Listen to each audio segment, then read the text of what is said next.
Halo semuanya, perkenalkan nama saya Maya Wulandari Tarhas dari Departemen Pendidikan Sejarah USK dengan mata kuliah TIK dan Media Baru dalam pembelajaran sejarah kelas 01.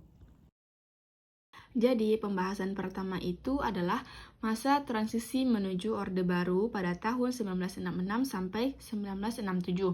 Jadi, peristiwa G3SO PKI menjadi awal jatuhnya kekuasaan Soekarno dan hilangnya kekuatan politik PKI dari percaturan perpolitikan di Indonesia. Jadi, pada masa itu, kondisi politik nasional Indonesia menjadi kacau dan tidak menentu. Kondisi perekonomian negara juga semakin memburuk dengan hiperinflasi hampir mencapai 100%, hingga memaksa pemerintah melakukan devaluasi nilai uang dari Rp1.000 menjadi Rp1. Hal ini tersebut mendorong berbagai elemen masyarakat bergabung dalam Kesatuan Aksi Mahasiswa Indonesia, Kesatuan Aksi Pelajar Indonesia, Kesatuan Aksi Pemuda Pelajar Indonesia, Kesatuan Aksi Sarjana Indonesia, Kesatuan Aksi Buruh Indonesia, dan Kesatuan Aksi Wanita Indonesia, dan Kesatuan Aksi Guru Indonesia untuk melakukan aksi bersama menuntut penyelesaian terhadap segala permasalahan tersebut. Mereka bergabung dalam satu kesatuan yang dinamai Front Pancasila. Berikut ini adalah serangkaian peristiwa yang mewarnai masa peralihan jabatan presiden dari awal kekuasaan Orde Baru. Jadi, berikut ini adalah serangkaian peristiwa yang mewarnai masa peralihan jabatan presiden dan awal kekuasaan Orde Baru.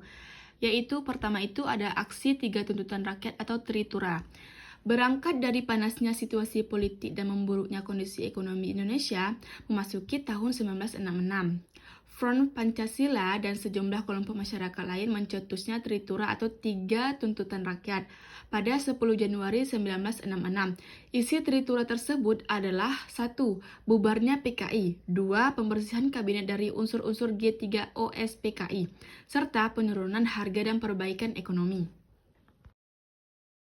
Dalam menyuarakan tuntutannya, kelompok pengusung Tritura tidak jarang harus menghadapi dengan militer. Pada suatu demonstrasi, bentrok antara demonstran dan pasukan Cakrabirawa mengakibatkan seorang mahasiswa yang bernama Arif Rahman Hakim gugur. Atas kejadian tersebut, Presiden Soekarno akhirnya membubarkan KMI atau KAMI. Tindakan tersebut menyulut penolakan dari berbagai kalangan mahasiswa dan pelajar. Aksi demonstrasi berubah menjadi anarkis dengan menyerbu kantor Departemen Luar Negeri, kantor berita Cina, pemekaran kantor PKI, dan lain-lain. Pada masa itu, banyak pelajar dan mahasiswa dan massa organisasi turun ke jalan untuk melancarkan aksi protes kepada pemerintahan. Selanjutnya ini ada surat perintah 11 Maret atau biasanya disebut dengan Super Semar. Jadi Super Semar ini adalah salah satu tonggak sejarah penting Indonesia yang menandai peralihan masa demokrasi terpimpin ke Orde Baru. Namun, keberadaan Super Semar sampai saat ini masih dianggap sebagai kontroversi karena naskah aslinya tidak pernah ditemukan. Surat tersebut dianggap sebagai alat kudeta dan terdapat perbedaan interpretasi dan penafsirannya.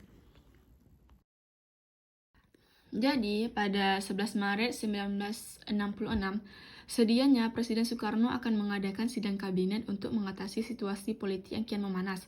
Namun, sidang tersebut diboikot oleh para demonstran, dan tersebar rumor bahwa ada pasukan tanpa tanda pengenal berada di sekitar tempat sidang kabinet berlangsung.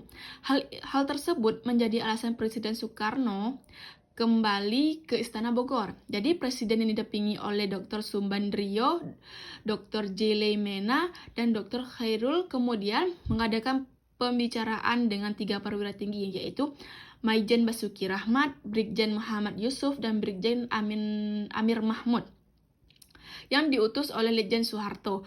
Soekarno kemudian memerintah ketiga perwira itu untuk bersama Brigjen Sabur, Komandan Resimen Cakrabirawa, membuat konsep surat kepada Letjen Soeharto sebagai pelaksana pemerintah untuk memulihkan keadaan dan kewibawaan pemerintah.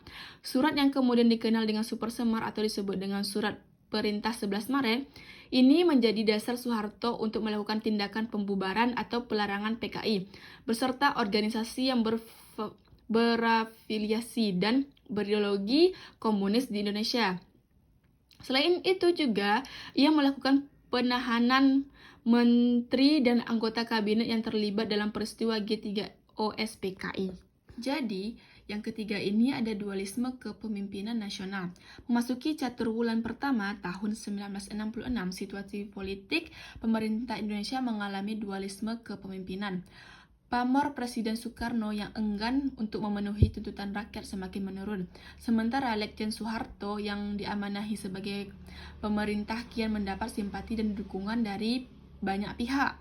Keberadaan ketetapan MPRS nomor 11 MPRS 1966 tanggal 21 Juni 1966 tentang pengesahan dan pengukuhan Supersemar ikut melanggengkan dualisme ini. Berbekal ketetapan MPR itu pula, Presiden Soekarno kemudian memerintah kepada Letjen Soeharto untuk segera membentuk Kabinet Ampera.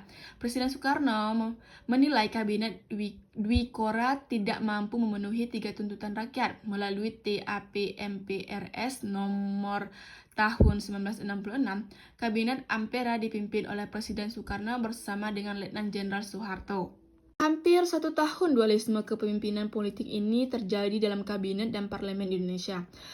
Lewat perundingan yang alot, akhirnya pada tahun 22 Februari 1967, Soekarno mengumumkan pengunduran dirinya sebagai presiden. Ketua MPRS Jenderal Abdul Haris Nasution kemudian melantik Soeharto menjadi penjabat Presiden Republik Indonesia. Setahun kemudian melalui TAPA MPRS pada tahun 1968, Soeharto resmi dilantik menjadi presiden pada 27 Maret 1968 dengan sidang umum MPRS.